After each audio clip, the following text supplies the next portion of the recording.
Hey folks, Why Would You Ask That is a podcast that answers some of the weirdest questions. A lot of those are inappropriate for some listeners. If you're squeamish, easily disturbed, or just having a bad day, this may not be for you. But if you've got to know the answers like we do, stay tuned.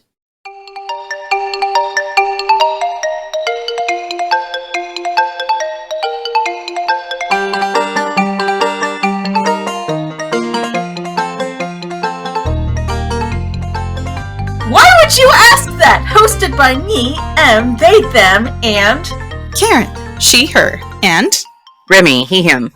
And today we're wondering why Hollywood is a fucking coward.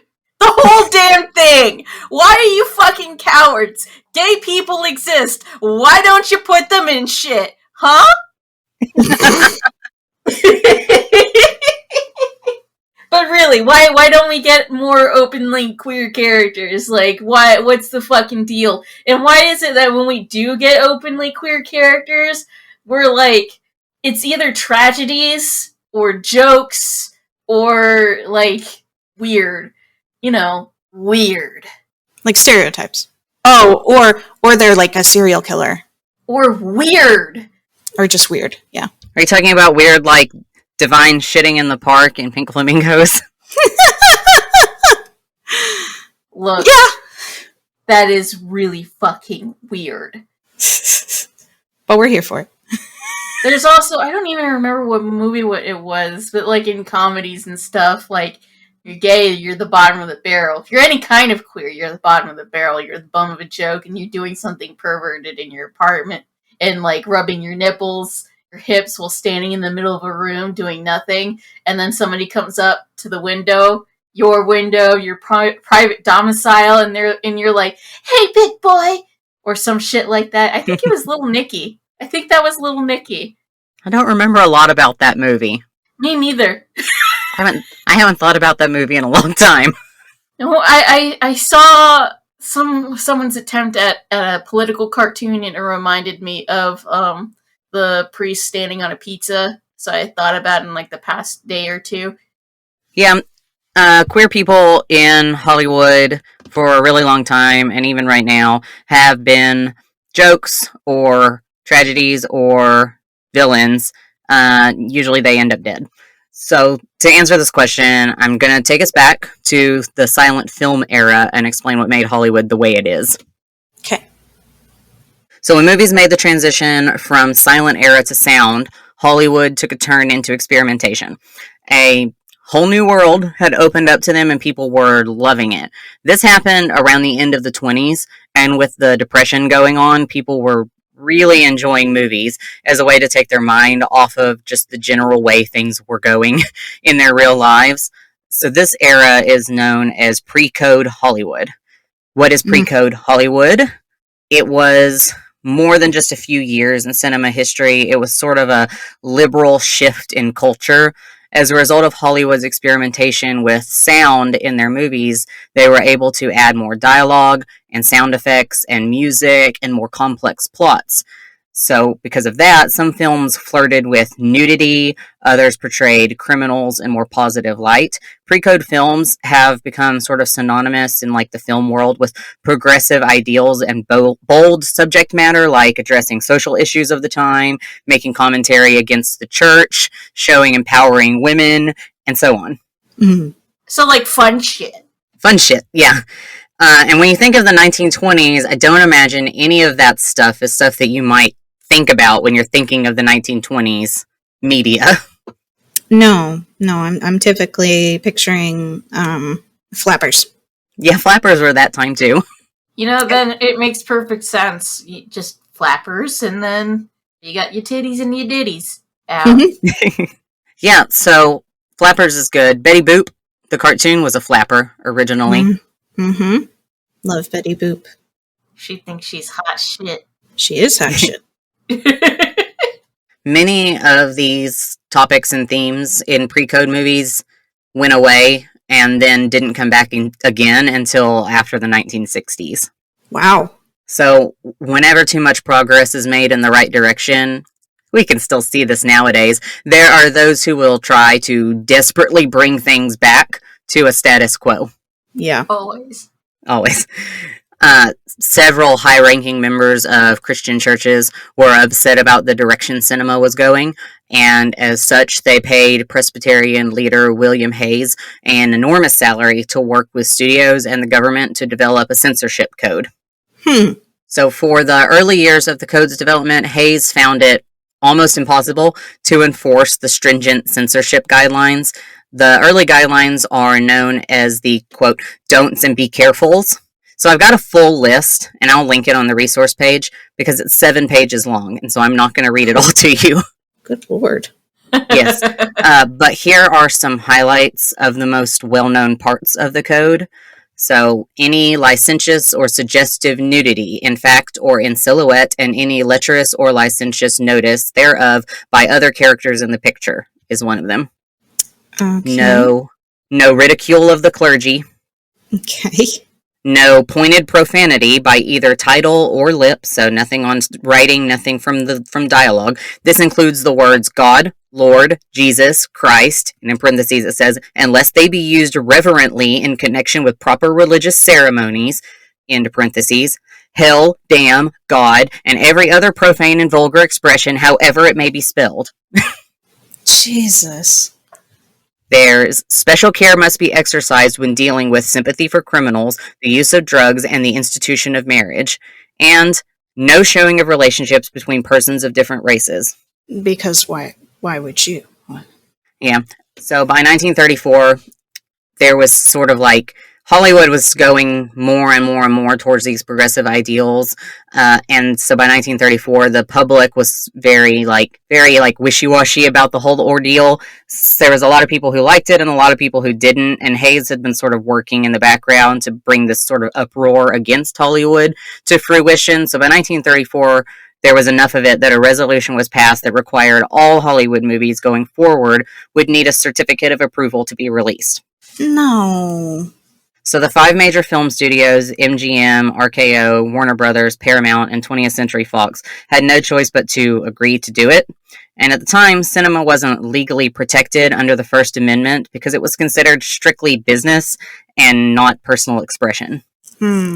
What made movies like business rather than personal expression? Oh, there was a ruling made at the time that just said something along the lines of that you're making money off of it, and therefore it's a business. This is the 30s, so there was just there was just only had speech and such in movies for like a few years, and it was very unclear to people what was going on. I think. Oh, they just didn't know how to protect it or why they should. Yeah, and also, there was a lot of nudity and stuff in it, and I don't think they probably wanted to, but that's just my opinion. So, Hayes himself said, quote, the code sets up high standards of performance for motion picture producers. It states the considerations which good taste and community value make necessary in this universal form of entertainment, quote. So then he updated and expanded the list of don'ts and be carefuls with bans on suggestive dancing and lustful kissing, the depiction of illegal drug use, revenge plots, the showing of crime methods clearly enough that it might be imitated, and so on and so forth. So, all of Shakespeare. That's what I wrote. I wrote, under this code, you couldn't even put out most of Shakespeare's work. Mm-hmm. That was the sentence I wrote. Yes. God. Even cartoon characters had to follow the code, so Betty Boop stopped being a flapper, and she had to make her skirts longer. Ugh. Poor Betty. Boo boopy doo. Yeah. So, all that happened, but as we know, because it always happens, community standards change over time. After World War II, the rest of the world was way beyond the U.S. in the film department. They were making better and more experimental movies with more and more progressive themes. The movies featured hard topics and nudity and just a lot of things that were banned in the code happened in foreign films, and U.S. filmmakers were getting really tired of the restrictions placed on them. So films about banned topics just started being made anyway. People were just like, I don't need your approval, and so they just started doing it because there's too many. There's too many people. What are you going to do, basically? Yeah. Mm-hmm. So, For example, when Frank Sinatra was cast as a drug addict in The Man with the Golden Arm in the 50s, the movie didn't have the seal of approval on it, but people really loved it. So there you go. It had way better reviews than other movies did. Also, let's see, they put out the movie Some Like It Hot, I think in the 60s. I gotta check my number. 1959. So they put out the movie Some Like It Hot at the end of the 50s, which had sexuality and cross-dresser and so on and so forth. And people super loved that movie also.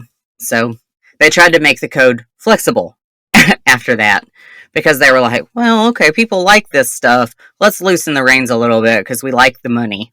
So by 1959, the man charged with enforcing the rules of this code conceded that if a moral conflict, quote, provided, quote, the proper frame of reference, quote, a code-approved film could deal with pretty much any topic except homosexuality. Okay, but why that one? Because the code was put in place by religious people. Specifically, if you read like all 7 pages of this nonsense, there's a lot of stuff in there about upholding Christian and Catholic like ways of being and doing things. So they decided that they could be flexible about things like drug use and stuff as long as you were setting it up as being morally wrong and awful, and those people were going to be punished. As long as they weren't shown to be the good guys, you could put that stuff in there, but they didn't want you to ever deal with homosexuality. So, and this is a good place to pivot into the second bit of our conversation. Why we can't still have those queer characters. Okay. The most controversial category banned by the Hays Code, this part right here, has had the longest lasting impacts, obviously.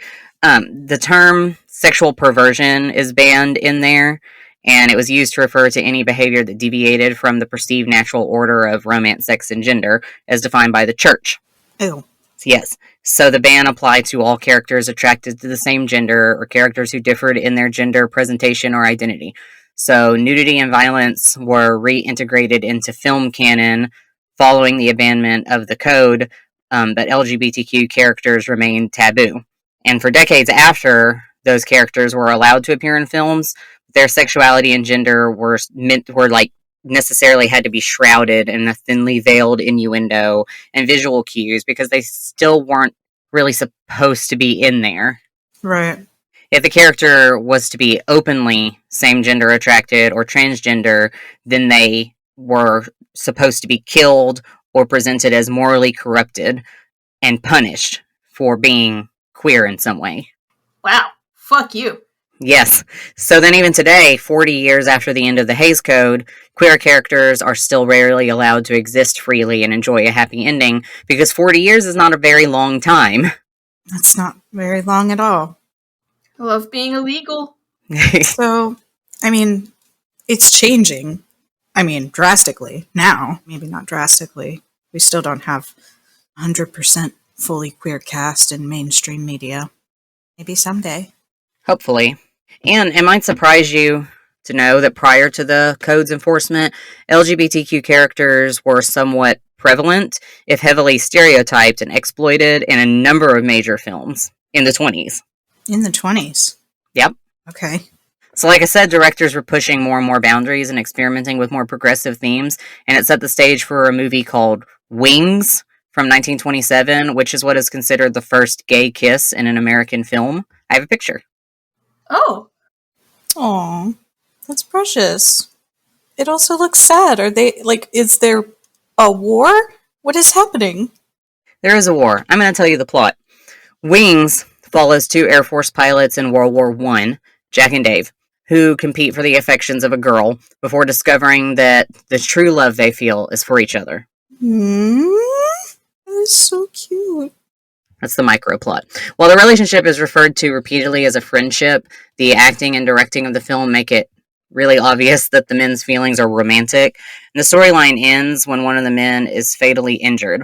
He dies in his lover's arms, but after passionate on-screen kiss.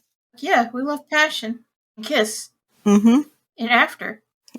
No, we would have liked it before when he wasn't dead. why I like it before, during, and after. So, despite the condemnation of gay men in society as a whole at this time period, the film is really respectful of the love between the two characters. The camera remains still and tight on the shot of Jack and Dave embracing as they share their kiss and their final goodbye. There's not a joke in it. Jack assures Dave as he nears death that nothing meant more to him than their relationship. There's some romantic music playing in the background as Jack mourns over the body. The directing choices made humanized the characters and allowed the audience to experience the tragedy without exploiting the exoticness of the relationship or making a joke out of it. The film is exemplary of many films featuring gay characters for the 20s. Yeah. And the director escaped criticism over his inclusion of gay characters by very carefully walking a line between friends and lovers until the very last bit. Yeah. So, but, like, people weren't upset because he said he made it, like, in the end, they were lovers. People were surprisingly not upset. In fact, the movie was incredibly well received and was chosen as Best Picture for the 1927 and 28 cycle. Damn. Then what the fuck? Yeah, and it's not the only one. So there were other movies that didn't handle it so well. Not all films that featured queer characters handled it great or sensitively as Wings did. One of the earliest kisses featuring two women was in a film called Morocco from 1930. The kiss occurs when one woman, who's played by a woman named Marlene Dietrich, dresses as a man and performs a song in front of a crowd. Dietrich just wanders around and then takes a flower from a female audience member's hair and then kisses her. So the reason that this one's not so sensitively handled is because they spend that time sort of like panning away from this to the men watching the scene. Boring. Yes. So it's clear from the director's choices that Dietrich's not playing to be a lesbian, but is depicting a heterosexual woman exploiting lesbian relationships to attract the attention of the men in the audience. Right. So while films varied in the sensitivity of the treatment of their queer characters, the inclusion of queer characters at all was vastly superior to the conditions of those years to come underneath the code, actually. I feel like we could have had so much if it were not for this fucking code. That fucking Hays Code. Yeah, can you imagine if we didn't lose 30 years of film progress? No. Could have had gay Spider-Man way sooner. I'm just trying to imagine what movies would be like. And not just in the queer department, but there's 7 pages worth of stuff that was banned. Queer stuff and racial stuff and just all kinds of stuff. I'm just trying to imagine those 30 years of filmmaking creativity was lost because of this nonsense. And I can't fathom where all that creativity would have taken us, considering the progressive themes that they were exploring in the 20s. Yeah. Now we're in the 20s again. Yeah, it's 100 years later. We should get back to it. Yeah. Come on, y'all. It's the 20s part 2. But better. Fucking cowards! What are we supposed to be doing out here? Only the fucking webcomics people are doing it. And it's like, not always doing it good, but like at least they're doing it. You're like, make your own content. Well, they are! Yep. I want more gay relationships in my movies. Yep. So, and the audience's reception of queer people in their films was mixed. So they didn't even hate it all the way. Some people thought it was comical, and some people didn't like it, and other people viewed it with seriousness and respectfully. It's just religious groups and other moral traditionalists just aggressively campaigned against it, and that took us where we did. And the code prohibited the portrayal of queer people on screen, but it didn't mean that people didn't do it. So there was queer-coded characters for sure, and then some people just made outright queer characters. There was a movie made during the age of the code called The Boys in the Band, and actually I talked about this movie on a previous episode, but I don't remember which episode it was, because I watched it recently. So The Boys in the Band is about a bunch of gay guys who get together, and there's drama and stuff happening. But they're all openly gay. Mm-hmm. The movie is all about gay desire and identity. Each character just very loudly announces themselves as a, quote, fairy or queen. The film helped make the gay community super culturally visible during a moment in which openly discussing homosexuality was taboo, and many Americans just hadn't met an out gay man in person. And you can watch a remade version of The Boys in the Band on Hulu currently right now, and it's really good because I watched it, and it has Polari in it to tie it into that earlier episode. Heck yeah. It's got a lot of really good actors in it. I think most of them are openly gay actors right now. So now I gotta look it up. Yeah, the only actor whose name I remember off the top of my head is Jim Parsons, who plays Sheldon in The Big Bang Theory. He's in there. Oh, okay. I didn't know he was gay. Mm-hmm. Yeah. I know nothing. I think he's married. How am I supposed to know? I don't keep track of these assholes. Yeah, I think he's like a... No, I'm thinking of Neil Patrick Harris, who has a family. So, filmmakers were determined to continue telling stories that feature LGBTQ characters despite the ban. So, given the constant threat of boycotts, this proved to be difficult. Rather than presenting queer characters as realistic and three-dimensional, filmmakers were forced to rely on stereotypes to communicate the identities of their characters. For example, gay characters could not refer to themselves as gay or have a romantic relationship with another character of the same gender. Instead, they were styled to be gender nonconforming in their presentation and typically acted in a manner that was like associated with the opposite sex. So like this is how you get the men who act super effeminately or women who act super masculinely. Mm-hmm. Across lots of different genres and films, these recurring archetypes for queer characters just formed out of the necessity to code characters in a way that would really get the audience to understand that that's what you were trying to do. Mm-hmm.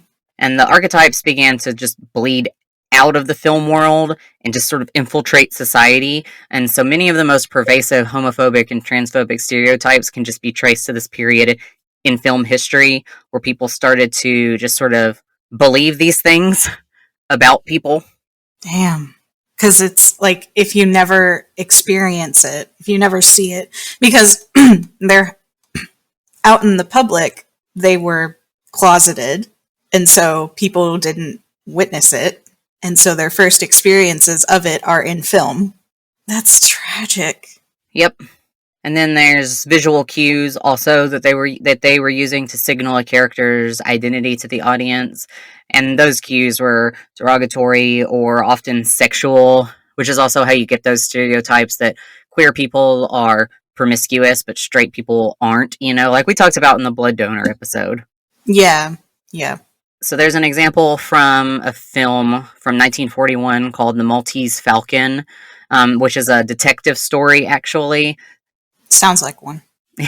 So in this detective story, it follows a private investigator named Sam Spade as he searches for a stolen treasure. And along the way, he meets a man named Joel who attempts to distract him from his search. This character was explicitly gay in the novel that inspired the film. The director couldn't be open in the representation of a queer character. Instead, the Hays Code forced him to rely on the stereotypes and visual subtext. In the movie, that is often hypermasculine in all of its characterization. Joel is extremely feminine in his voice and appearance and body language. He carries around a cane with him also, and he often uses it in like a somewhat phallic sexual context. Hot. I mean... Did you say hot? Yeah. I'm sorry. Wow. But I mean, if I were watching that for the first time, and didn't have any idea, I'd just be like, oh my, what am I feeling? What are these feelings I am feeling? Because you and I just enjoy the very queer-coded villain man. Yes, we do. We do. We have an appreciation. Yeah. You know what? A lot of queer people enjoy the queer-coded villain because we've sort of just reclaimed it, I think. At this point, it comes across as very campy. And we all have just proclaimed that for ourselves. Yeah. As we do with things that hurt us, we have just taken it. We've just taken it from them. Yeah. Bitch, So- I like it. Yeah. So to audience members at the time, those things would have been obviously hinting towards him being queer, and to avoid subsequent backlash from supporters of the Hays Code, Joel is explicitly villainized and shown as morally bankrupt. This ultimately became another popular tactic for filmmakers, was to show queer characters as being a villain. So the Hays Code began the whole queer coding people, and those people need to all die thing. And Disney picked it right up, which is going to swing us into Disney territory, because I wanted to talk about that too. Yes, please. Because this is going to be a... Yep. So I had mentioned Disney queer coding its characters, its villains, in a different episode when we also had talked about Divine and Ursula being based off of Divine. So I'm just tying up those loose ends. The Disney Renaissance began in the 80s, after the Hays Code was officially over, but while we were still deep in the after effects of it. Their Renaissance period was birthed after a decade of HIV/AIDS ravaging the queer communities. It's a height marked by political milestones, such as President Clinton's signing of the Defense of Marriage Act and the institution of Don't Ask, Don't Tell for LGBTQ members of the military. Divergent non-normative sexuality was seen in the public as a threat to society, and Disney used Hays Code era style queer coding to provide a host of villains for the public to root against. So sad. Yeah, so sad. So like everything I've just been saying about live action movies, Disney villains followed those themes for their villains. For example, male villains like Hades, Captain Hook, Jafar tend to have sort of like effeminate mannerisms or appearances. They get easily scared and are expressive when they speak, which are things that the masculine heroes don't do. A lot of times these characters have kind of like a particular way of speaking. Maybe it's not necessarily a higher pitched voice, but it's just that way of speaking that Disney's male villains have. You know what I'm saying? Can you imagine it in your head? Here's Scar. Yeah, I think of Jeremy Irons, always. Yeah, if you imagine it, so many of them just have that, like, they have an accent, Bitch. or they're faster talking, or, yeah, stuff like that. They enunciate their voice, their words a lot more. Yeah. A lot of their villains are preoccupied with their looks in some way. There's more than a couple of them that wear makeup or looser fitting, dressy looking clothes. Robes, but still. And they didn't hide it in a lot of ways. I mean, because we talked about Ursula and Divine. I have a really nice picture that's a side-by-side of the two of them that... Oh, yeah, I remember this one. Yeah. It's a 1-1. Yeah. So, The Little Mermaid is based... Ursula from The Little Mermaid is based on Divine, the drag queen, who was, like, big in the LGBTQ community at the time. Ursula's eyebrows and makeup look like a drag queen's. Her behavior is really sexualized, and she has that lower-pitched, husky voice. Yeah. Queer coding their villains, and live-action villains did this too. But we're talking about Disney. It brought about this era in Disney of the, quote, sissy villain. So you got Hades, Jafar, Scar, Captain Hook, and King John from the Renaissance era, and a little bit before, I think, they all kind of fall into this trope. King John was definitely more like, I would say, the Silver Age. Let's see. Because that was around the time of, like, The Jungle Book and... 1973. Yeah, so it was just... Yeah. 1980. Okay. It was right before. Yeah. So... What is the movie that I always think of as the, like... I think it's The Little Mermaid that was kind of like the start of the Renaissance. Yes. It is. I only know that because I looked it up for this. Yeah. So many of their villains for the Renaissance, and slightly before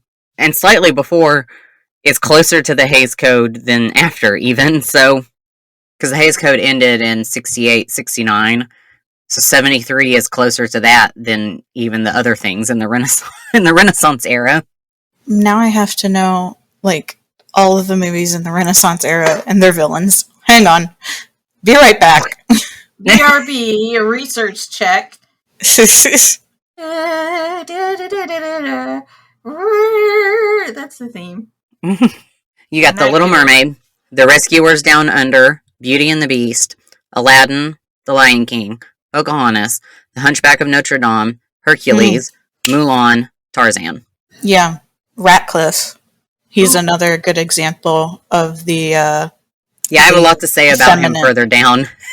Oh, good. Because, I mean, one, the real Ratcliffe was also a dick. But, yeah. Yeah, so I think that the villains that I can exclude from the list of explicitly queer-coded villains is probably that dude from The Rescuers Down Under. I don't know that I can queer-code that guy. I would, what about the woman? I mean, I guess she's not necessarily queer-coded, but... That lady from the first Rescuers movie? Yeah. She's not part of the Renaissance, but she's in she's in the one right before. But yeah, probably. She looks very drag queeny herself. Then, yeah, Little Mermaid has Ursula. Beauty and the Beast has Gaston, which I know he's going after Belle, but he came up in a lot of lists when I was looking up queer-coded villains. That's interesting. I mean, he is... Go ahead, sorry. He's got LeFou, for one thing. Which, have you seen the new Beauty and the Beast? Yes. The live action? Yes, I have. Yeah. I have. Yeah. And, yeah. I mean, he's definitely queer. He's gay. Full on. And then, spoiler alert, he doesn't end up with Gaston, but he does end up with someone better. So, if you look at my little list of things, and we apply it to Gaston, so let's see. Let me go back up. He's vain. He's vain. He's into his looks. Very expressive. Yes. Narcissistic. Narcissistic. Yes, very. Yeah, he meets a couple of those bullet points, but I don't know. But a bunch of people apparently get very queer energy off of him because he came up frequently. You got Jafar and like Scar. Toxic masculinity. He is. Yes. He is. Yes. Jafar, Scar, Ratcliffe, Claude Frollo, which the Disney version of that character, yeah, I can see that. I can see that being queer coded. Of Claude Frollo? Yeah. I know he's after Esmeralda, but look at the man. look at the points on my list. He's for one thing, he's the only one in the whole movie who has an accent, so he's got that way of speaking. Mm-hmm. He's got the looser fitting clothing. I know he doesn't wear makeup, but I know there's certain scenes where it looks like he's wearing makeup. It's like built into his very appearance, kind of like how it was with Scar. Yeah, it's built into his appearance. But we somehow managed to put makeup on this lion. Mm-hmm. Yeah. He's very expressive. He meets most all of those points. And his pursuit of Esmeralda is actually toned down by like 90% from the book. Oh, yeah. Yeah. Hercules has Hades. I don't need to elaborate. Two thumbs way up. Yeah. Mulan is interesting. I think it's so close to the end as it can't even... It almost can't count. But Mulan's villain is not. I don't think he's queer-coded at all. No, but he's... I wouldn't say he's queer-coded, but I think he's definitely, like, coded as, like, some kind of stereotype. Oh, he's his own stereotype, yes. Yeah. Stereotype of other. Yeah. Fear, the other. Yeah. Mulan is her own queer-coded, though. She's queer-coded, I think. And Shang. Yes. Shang is bi. Shang is definitely bi. No one could tell me. No one could tell me he's not. Yeah. I mean, there a joke with Mulan's cover name being Hua Ping. Oh yeah. Flower. Yeah. And that being Earth. slang for gay. Yeah. And then Tarzan has Clayton. Yeah, I was just thinking. Clayton, he's definitely queer-coded. Clayton. So now we've gone through them all. Yeah, there you go. Those are... even Cruella de Vil. Oh yeah, she's before. Yes, she's before, but man. Yeah, she's before, but she's also in the live-action, like, Renaissance. I haven't seen that one, so I can't. You haven't seen the one with Glenn Close? Oh, I have seen it, but it's been too long ago. Oh, I love it. It's so good. Yeah, I don't remember literally anything about that movie, except that it exists. I'm scrolling down even further, and I'm just like, further past the Renaissance, and I'm like, Emperor's New Groove. I'm like, Cusco's gay. I mean, definitely. 100%. Ugly, hate your hair, yikes. Like, okay. One episode we just have to talk about how Emperor's New Groove is a comedic masterpiece. Yeah. It's fantastic. Like 110%. Right. So yeah, the sissy villain. There's a lot of them. Let's zoom in on Governor Ratcliffe from Pocahontas. I thought you said Pokemon for like a quarter of a second. I went, whoa! I didn't know we were going that far. So James. When James had boobies, great. James knows he's queer. Everybody knows. They're both queer. They both are. Mm-hmm. I love them. Yes. Governor Ratcliffe from Pocahontas is a great example, and he comes near the end of the Renaissance period, and he's easily forgotten, I think, because when I was looking through like lists of queer-coded Disney villains, he almost never came up, and I was like, why? Because he's very vain. He wears bows in his hair. He's obsessed with gold and glitter. He hates physical labor. He wears pink. Like he matches all the points on the list of a Disney queer-coded villain, but he just doesn't come up on a lot of them. I think because a lot of people just don't really want to reference Pocahontas. Yeah, the movie sucks in a lot of ways, but all those other ways are a whole separate episode. Yeah, the one good thing to come out of that movie is the music. Yeah, some of the music is real good. Yeah, really just one song. So, Governor Ratcliffe has all those things, and his Twinkie manservant, Wiggins, who's also queer. Oh, I thought you were talking about the dog. I'm gonna talk about the dog. The dog is also gay. The dog is also gay. That's my next point. So, Wiggins, the little twink that travels with Ratcliffe, who's clearly his lover, I think, helps dress him, and is in charge of bathing his dog. And to talk about the dog for a moment, unless he's fighting, Ratcliffe is always carrying the dog, or the dog is always right there on a little pillow. Mm-hmm. He wears a little collar that's fancier than anything that the crew has. Like, the movie just works really hard. Really hard. They're like, here, we're going to throw in every single stereotype. Yes. And then we're going to put him right next to Mel Gibson, who's a man. So the movie works hard to align us with the other colonizers in the movie. Again, whole separate subject matter for a whole nother time. Yeah. And particularly with John Smith, voiced by Mel Gibson, who is his own special kind of awful. Mm-hmm. John Smith is just the opposite of Ratcliffe. The queer coding is always more obvious when you compare it to the heroes against their villains. So if you look at John Smith in contrast to Ratcliffe, Smith is carefree and masculine, and he works really hard. He just is literally the opposite. And then, like, Ursula and Ariel, Hades and Hercules, Aladdin and Jafar, you can see the heroes are, like, hypermasculine, the heroines are sweet and wholesome, the male villains, on the other hand, are effeminate and weak, and the females are devious and corrupting or hypersexual. Yeah, that's why we like them. Yeah. So this is a problem, because these movies work on impressionable children to teach them these characteristics are to be hated and feared. Those people are villains, and people who are anything like them are bad people. And maybe that seems drastic to say that this teaches kids to hate queer people, but it's not. Children learn more from cartoons than people want to give them credit for. I should know, I have children who learn a lot of weird stuff from cartoons that I have to teach them not to do. Yeah. Too much Phineas and Ferb, huh? There's 104 days of summer vacation. Sorry. I did hear them just earlier playing a game where one of them said, I have a platypus controlling me. A platypus?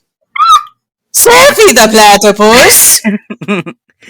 So these are the obvious ones, of course, but one that I saw come up while I was researching, and a few episodes back, you, Em and Karen, mentioned briefly Maleficence. Karen, you said you didn't know why, but you got lesbian vibes from her.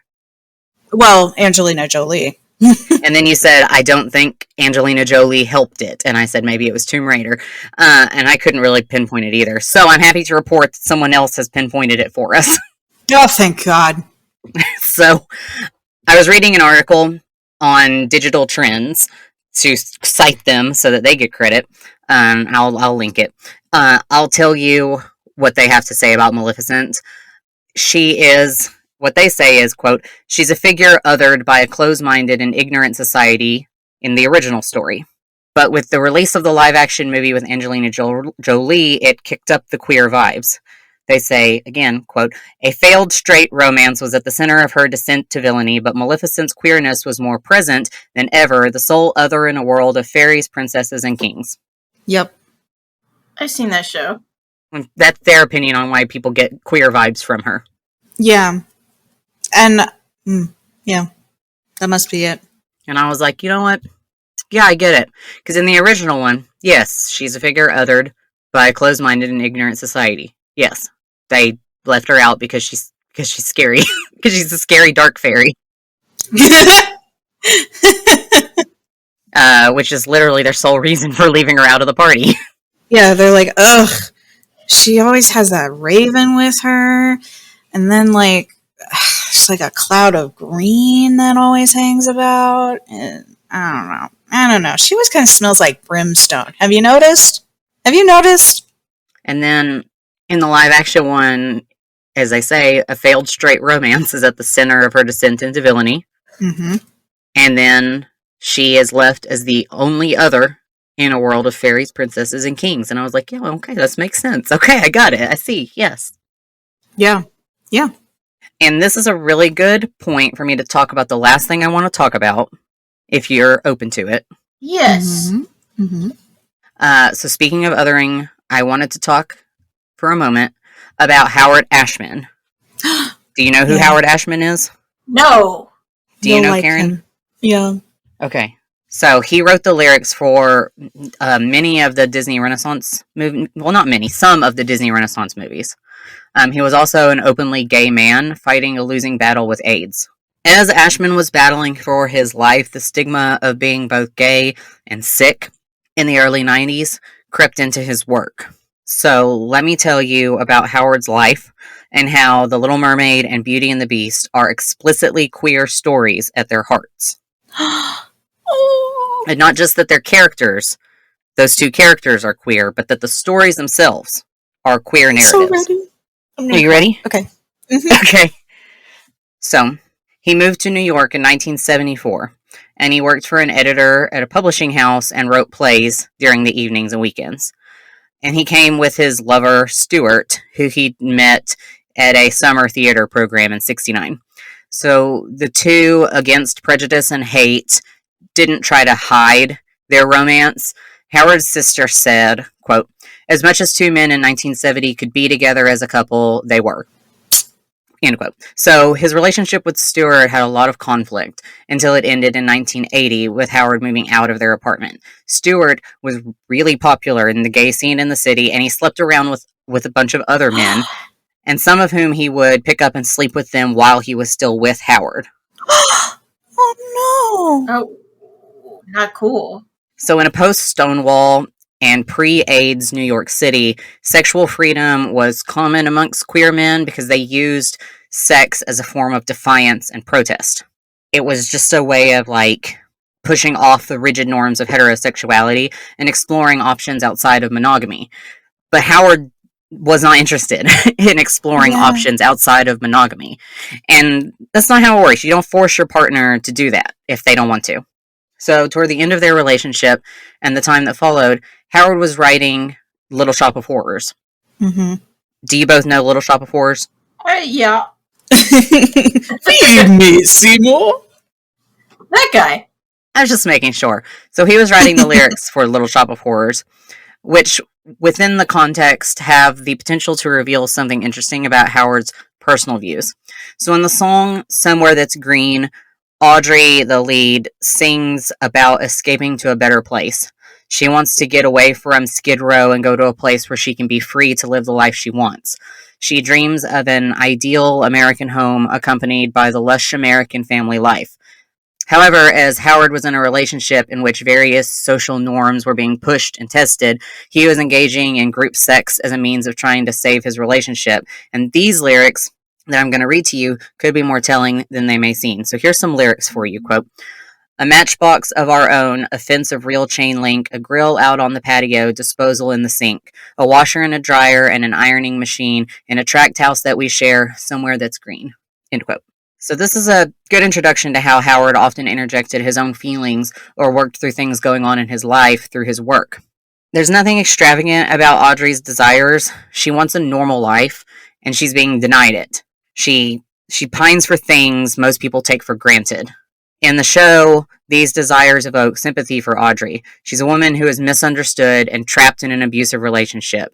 And in the context of Howard's personal life at the time of the writing, it's probable to think that he felt the same way as a misunderstood man trapped in an abusive relationship. Oh no. So the song is one that's wholly emotional and filled with yearning. It not only exists as one of the most memorable songs in the show, but as one that could easily be reimagined as an I Want song, is what Howard would have called it. And he did in an interview once. So it exists and can be reimagined as an I Want song for a generation of queer men who weren't sure what a future and a family would look like if they were ever to have one. And not long after this play came out, he got a call from Stewart asking if he'd heard of, quote, the gay cancer. Oh no. In 1981, the New York Times published a short article with the headline, quote, "Rare Cancer Seen in 41 Homosexuals," quote. It reported that doctors in New York and California had diagnosed 41 cases of, quote, "a rare and often rapidly fatal form of cancer," quote. And Stewart was calling to say that he had it. Oh no.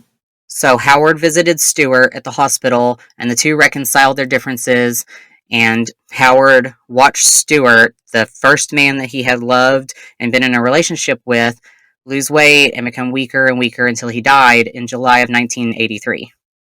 Shortly after Stewart's death, David, a man Howard had been with very briefly after Stewart, also found out that he had the disease. So Howard took up the mantle of caring for David until he died also. Oh no. But it's just all around him. Yeah. So he was very disillusioned and downtrodden during this part of his life. Then on Valentine's Day weekend in 1983, Howard met somebody named Bill in a gay bar in the village.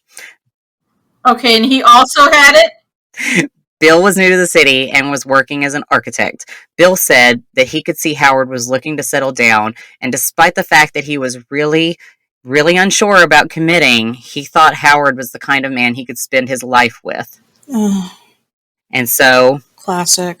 they spent a little bit of time together, and they fell in love. Oh. Wait, for real? For real. Oh, good. I was afraid he was using a line. No, they fell in love. Oh. And in 1984, Howard got a call from Disney. Woo! That's a good call. Their animation department was failing. It was hemorrhaging money. Because their early movies, like Snow White and the Seven Dwarfs, had done really well. But their more recent films, during like the Silver Age, the age right before the Renaissance, didn't do well. That's The Black Cauldron and The Great Mouse Detective. Those movies had really underperformed. Mm-hmm. They had like a darker tone, and people did not like it. So somebody who worked at Disney recommended Howard to Jeffrey Katzenberg, who was sort of in charge of the motion picture department. So Katzenberg called Howard to assist on the lyrics to the song Once Upon a Time in New York City from Oliver and Company. Okay. That film did well financially, and a lot of critics were still like, I don't know that you're going to ever be as good as your old movies.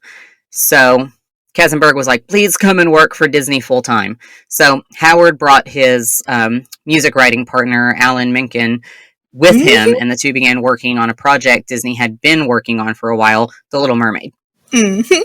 So Howard flew back and forth to Los Angeles to work on the music for the film and edit the script. He really enjoyed Los Angeles. He had a lot of creativity and freedom there. And in 1987, he decided that he wanted to move to Los Angeles for good. He used his paycheck from Disney to begin work on a dream house out there where he and Bill could go live together on a plot of land. So what went wrong? Well, right after they made that decision, he was diagnosed by a doctor in New York with AIDS. I knew it. He had woken up one morning with white in his mouth, and the doctor said it was oral thrush, which is a well-known symptom of AIDS. The doctor told Howard that his T cells were very low, much lower than both of his ex-boyfriends had been when they were diagnosed. Oh, no. So Howard decided to keep the news to himself. He didn't want the executives or his colleagues at Disney to take away what he had. He told Bill, who having seen the devastation that the illness could cause, said, maybe we don't build this dream house. Is it sensible to build a future together when the future is not going to happen? And Howard said, no, let's build this house. He didn't want to let the disease take this from him when it had already taken so much other stuff from him. It goes back to the washer and the dryer. Oh my god. Oh my god. Okay. I'm sorry. Take a breath. His story deserves to be told. And I've talked to a lot of people who don't like know much about him or his name or the contributions that he made to these stories or why the story, or like they don't understand like the depth of those two stories and what those two stories mean. So I'm telling his story. Also, a lot of people know Alan Menken. Like, you would not know Alan Menken if Howard had not brought him on. Like, right. Alan Menken has done Frozen. Like, he's done music for Disney ever since he was brought on. Like, every song you know is Alan Menken. Yep. Almost. If it's not him, it's Lin-Manuel Miranda. But, yeah. He's been around for a long time, and I want to get Howard's story out there, too, because, yes, please. I'm ready. So when Howard took the job at Disney, he seemed different from everyone else in the animation department, and the animators were like, I don't know about this guy. They didn't think they had a lot in common with him. He was Jewish and gay, and he did musical theater, and now he was going to be some sort of major voice in their creative process. But Howard was like, no, I have a vision for what Disney is going to be. So he brought all the animators and the writers together and had a conference. He gave this history of the American musical and the Disney animated film. And then he told them that they should bring those two things together. Howard sold the idea that Disney movies going forward should be musicals. Just plain and simple. And this is the beginning of what people just know as the Disney Renaissance, and really is just Disney movies as musicals as we know it. Mm-hmm. All the best movies. All the best Disney movies. Like, it's not a Disney movie if it doesn't have music. So, when Howard received his diagnosis, AIDS was still going just largely ignored by the government and vilified by the press. In fact, it was still considered by some to be, and I cut a slur out of this and reworded it, but God's gift to gay people. Oh no. That's awful. Yeah.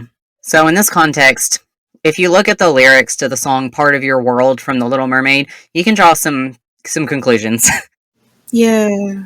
So like, quote, up where they walk, up where they run, up where they stay all day in the sun, wandering free, wish I could be part of that world, quote. Oh my god. So Ariel's drive is to be somewhere she's not, and to be part of a world that she loves but can't be a part of. And if you read it as Howard, who writes music from his own feelings and his own life, as a gay man who is othered and ostracized with AIDS, which others and ostracize him more, the lyrics show kind of an anguish and a pain and desire and hope and dreams and everything in between that creates her character and also makes up things that he's going through in his own life as a gay man with AIDS. Yeah. I'm getting close to tears, y'all. Okay. We're giving you a moment. It's so unfair. It's just really unfair. So, Howard was still hiding his own feelings from almost everyone and was still longing for acceptance and for a world where people cared that he was ill and where the president of America would even talk about AIDS on TV, a world where he could be with Bill and live in the house he was building. He wanted freedom to express himself and just live. He wanted to be like Ariel wanted to be. Howard felt like he was on the outside looking in, and he had a secret that pushed him out even further. Yep. So, in a way, Ariel's journey is Howard's journey. I want to be where the people are. It's possible that his experience led him to feel like he wasn't part of any world other than the isolated one he was living in. And so if you look at the another part of the song, he says, quote, "I don't know when, I don't know how, but I know something's starting right now. Watch and you'll see. Someday I'll be part of your world," quote. And the certainty and the hope within these lyrics are really touching. And Ariel's no longer asking for permission to be accepted into the new world, and she's no longer wishing she could be a part of it. She's defiantly saying that she will be a part of it. Mm-hmm. And in a sense, the lyrics and the determination there is something that's really integral to, queer life in general, but especially the early queer rights movement. The fight to be where you want to be and where you deserve to be is something that's built into every queer person. Yeah. Facts. And every queer movement. Yeah. Every movement. Every movement, yes. Yeah. We just want to be able to just be ourselves. And then The Little Mermaid is also a story of transformation. Ariel transforms herself for the man she loves, which a lot of feminist critics have condemned as problematic. But a queer reading it through the lens of Howard Ashman writing this, a queer reading of the text finds it more relatable. Change is integral to queer life for a lot of queer people. This is a transformation from the person that you started out pretending to be in your earlier years to the person that you actually are as you grow older. And as you grow, you find community and acceptance. You go into the world that you want to be a part of, basically. They're able to complete the transformation and be part of the world that they choose to be. Yeah. Like, when I was growing up, I never thought that Ariel was changing just so she could be with Eric. I always thought she's like, I want to be a human. I want to walk on the land. The whole song was before she even met Eric. So, yeah, I understand feminists having their issues with it, but also as a child who watched it, I can tell you, I didn't think that she was changing herself just for Eric. You ever think that maybe Eric was just a convenient out?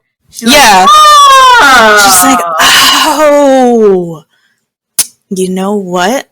Like, Eric is kind of like just some guy. He's like the gift bag. He's holding everything. Yeah, you get it at the end of the party, and you're like, oh my god, now I can remember this forever, thank you. But, you didn't go to the party to get the gift bag. You went to the party to go to the party. She just wants the Earth experience, the land experience. Yeah. Maybe doesn't care so much about the Eric experience. Eric doesn't really have much of a personality, does he? He just kind of showed up and was there, and then she was like, convenient. Even in the second movie, how sad is it that Prince Charming gets more of a personality than you do? Prince Charming from Sleeping Beauty? Yeah. No, it's Cinderella. Cinderella, yeah. Cinderella. Yeah, they're all Prince Charming at one point. Yeah. Cinderella's Prince Charming gets way more personality in the sequels. Oh yeah, those sequels are pretty good, actually. I loved them. I liked them more than the original. Because I was like, oh my god, I'm the ugly stepsister. I just want to be with a baker. Oh, that's the best storyline. Yeah, I was like, that's what I want. I want to be like Anastasia. Okay. There you go. Now that you aren't on the verge of tears, we'll keep going. Thank you. Okay. So in contrast to the overwhelming success of The Little Mermaid, Howard's health was deteriorating really fast. Mm-hmm. He wasn't able to move easily, and he was losing weight rapidly, and his voice was going away. He needed round-the-clock care, and he couldn't travel anymore. So before production began on the next project, he told Katzenberg and Menken that he was sick. And he said that if they wanted him to work on their next film, then he would need to do it from New York. And so Katzenberg said, all right, and he hired a 24-hour nurse to take care of Howard and fought to make sure that he was getting the most advanced medicines available. Oh my god. Good. So every couple of weeks, Katzenberg would fly the whole production team to New York to work with Howard on their next two projects that it was hoped would build on the success of The Little Mermaid. Now, I know this was for greedy reasons also, but... Right. Yeah. But still. Still. So those two projects were Beauty and the Beast and Aladdin. Now, Aladdin, Howard didn't get to write. He only wrote Prince Ali and Friend Like Me. So the good ones. Yes. He wrote another song called... Proud of Your Boy? Proud of Your Boy, yes. He wrote that song and they cut it out of the movie. Oh my god. And, oh my god. I've watched I've seen the behind the scenes where they talk about that, and it, like, They put it in the Broadway version, though. Yeah. Everyone agreed that it was the hardest song to cut from the movie. But, as with The Little Mermaid, you can see, like, Aladdin is just Ariel on land, you know? He's other, he's outcast, everyone hates him, he wants to be somewhere else, somewhere he's accepted, he's been lying about who he is so that people will accept him. It's very clear. Yeah. Sorry, I also gotta say, Clay Aiken did a cover of Proud of Your Boy, and I think that is really neat, you know? Just gotta say. I'll look it up. Okay. It's good. Okay, so Beauty and the Beast. Beauty and the Beast had been in works at Disney for a long time, and Walt Disney himself had picked the story to be worked on before, but the project had never really gotten off the ground. And Howard didn't like the script. He felt really strongly that the Beast was being really unfairly treated in it, because at the time, the script always focused on Belle. Belle was the central character, and the entire story focused on Belle. So Howard was like, no thank you. Howard is the reason that the story focuses more on Beast and what's happening with Beast. Thank you, Howard. Yeah, thanks, Howard. Give a beast some personality. Give a girl a reason to fall in love. Because now the story was about breaking his curse with love instead of being about whatever it was about with her. And he was just sort of the villain. Oh. Because, you know, in the original Beauty and the Beast story, the Beast, like, holds her hostage and then asks her every single day to just marry him, and then he dies at the end. Yeah. And that's it. Originally, the story was all Belle-centric, no Beast. Beast was bad. Oh. Wait, for the Disney movie? Yeah, the original Disney script was just that it was all Belle-centric, and the Beast was just sort of an unfairly treated, othered bad guy out there. Oh, so he made them, like, fall, like, it was his idea for them to have a love story? Yeah, he basically made them rewrite everything so that the story was focused on Beast's curse and the love story and breaking the curse, and gave Beast a relatable, gentler personality, and for the story to treat the Beast more humanely. Like that. So, Howard didn't like the original script. Thank you, Howard. Thank you, Howard. You gave us the best Disney movie. And I will fight people on that. A lot of people think that.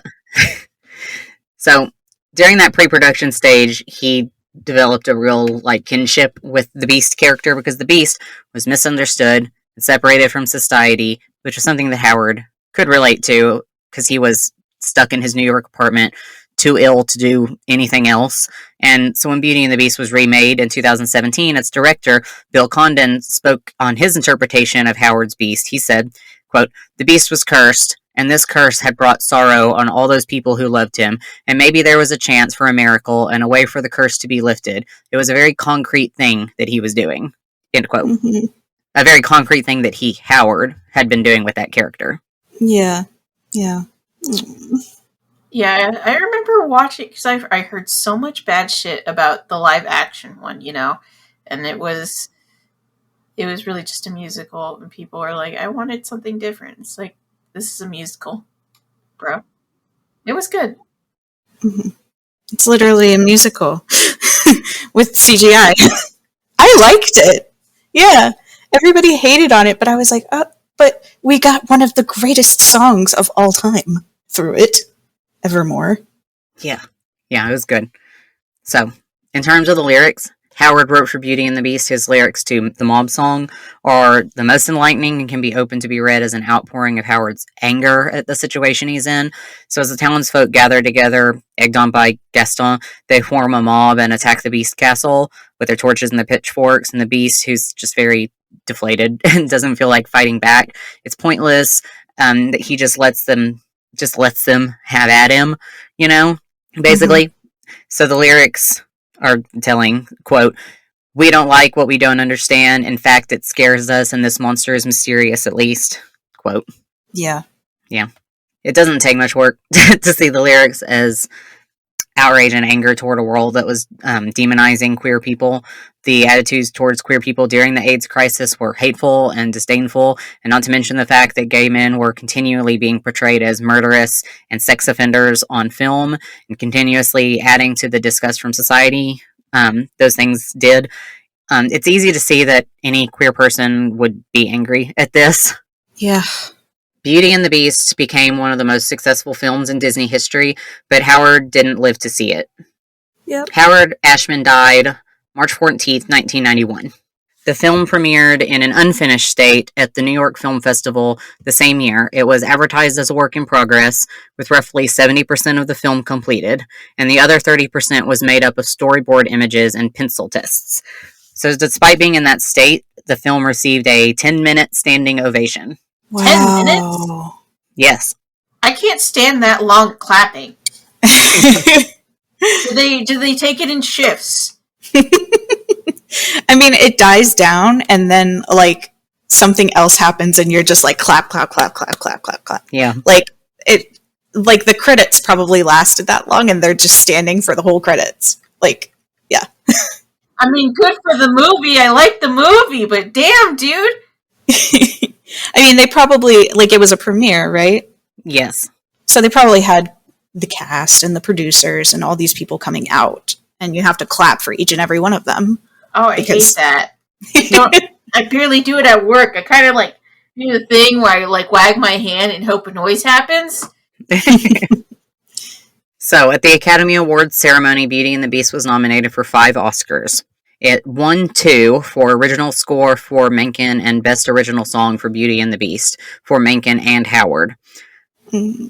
So Liza Minnelli, wearing an AIDS ribbon, presented the award. Bill, Howard's partner, accepted the award on Howard's behalf. And he said, quote, "Howard and I shared a home and a life together. This is the first Academy Award given to someone we've lost to AIDS," he said on stage. It was a moment that reached hundreds of people sitting in the theater and millions of people watching at home. And it was a moment at which people had to consider everything that was lost and that was continuing to be lost at the time. Artists and thinkers and writers and musicians and so many others just dying. And as a result, we were never seeing the work that they could have created. They were looking at the reality as Bill stood up there giving his speech, because the government had not taken action and had been ignoring and denying AIDS. They had lost just a whole community of people. So the Hays Code has had long-lasting effects on our cinema in more ways than one, but the effects it has had on the queer representation is ongoing. And the effects that it had for Howard's time I mean, Howard wrote his stories like this because Disney wouldn't put queer characters into his story, so Howard just wrote his life in there, in all of his lyrics, and all of his storylines that he made Disney tell. Because Howard was like, I don't like this story, and if you want me to work on it, you're just gonna let me do it my way. Yeah. I'm gonna change it and make it way better. And Yeah. sorry. So, just to circle back to that original question, this is why we don't have more openly queer characters in our movies. And this is why we have so many queer characters who, when they are openly queer, are stereotypes, and in the worst kind of way. But we're gonna fix that. It's been better recently. Disney has some advances in this area. Not many. Disney owns a lot of things, but like there's a few openly gay characters right now, like mostly background. There's a lesbian couple in Toy Story 4. They own Marvel. Marvel. They own Marvel. There we go. So their movie, The Eternals, has a character named Fastus, and he's gay, and he has an on-screen kiss with his husband. Yep. We've got Officer Spectre in the movie Onward. She mentions her wife. Of course, we got LeFou from the live-action Beauty and the Beast. The director said that he wanted him to be explicitly gay on screen as a tribute to Howard Ashman. And we got a couple of background characters in The Rise of Skywalker kiss on screen.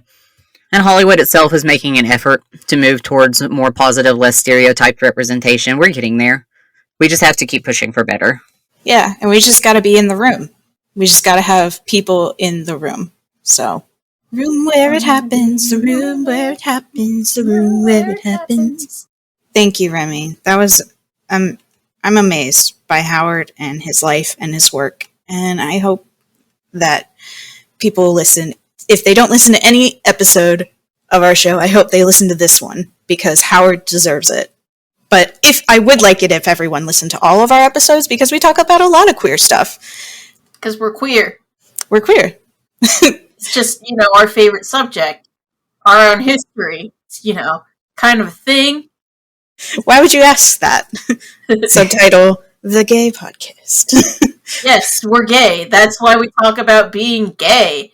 Mm-hmm. But thanks, everybody, for listening. We are very excited to take your questions, too, because we want to hear them and we want to answer them, and we are so super qualified to answer questions. So what you can do is you could visit our website, which is whywouldyouskthat.com, and go to that little contact form, throw in a question, or you can email us at whywouldyouskthatpod@gmail.com. So please send us your questions. We don't care how weird it is, how gross it is. Just don't ask any personal questions. That's our one line. Ask your weird questions. That's what we want. So thank you for listening. This is M, Karen, and Remy, and ask us some shit. Thank you. Good night.